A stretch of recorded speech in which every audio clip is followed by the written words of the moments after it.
नमस्कार, मी Indira Tendulkar. Top news मराठीमध्ये आपलं स्वागत. पुणे शहरात घडलेलं विषारी दारू कांड ते हत्याकांड आहे. या बाबतीत राज्याचे मुख्यमंत्री देवेंद्र फडणवीस यांनी कठोर भूमिका घेतली असून आरोपींवर कठोर कारवाई करण्याच्या सूचना त्यांनी पुणे पोलिसांना दिल्यात. त्यानुसार पुणे शहरात जिथे कुठे दारूचे अवैध धंदे अड्डे आहेत ते पुणे पोलिसांनी उद्ध्वस्त केले पाहिजेत. आज बरोबर पुण्यात मोठ्या प्रमाणात गांजाचं सेवन वाढलं असून गांजा विक्रेतेही वाढले आहेत. गांजा विक्रेत्यांचे अड्डे वाढले आहेत, त्यामुळे आजचा तरुण व्यसनाधीन होतोय.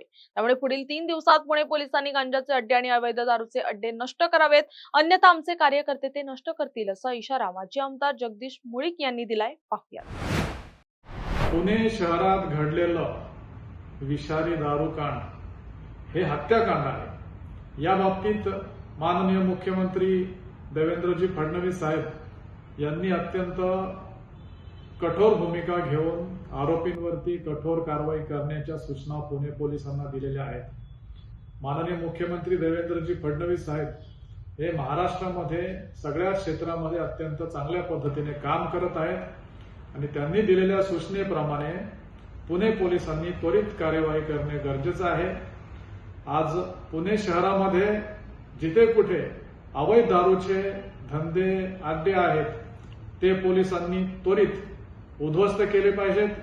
तसेच पुण्यामध्ये अनेक ठिकाणी गांजाचे सेवन वाढू लागले, गांजे विक्रेते वाढलेत, गांजे विकण्याचे अड्डे वाढलेत आणि ह्या गांजामुळं आजचा तरुण व्यसनाधीन होऊन त्यांच्या आरोग्यावरती, कुटुंबावरती वाईट परिणाम होतोय.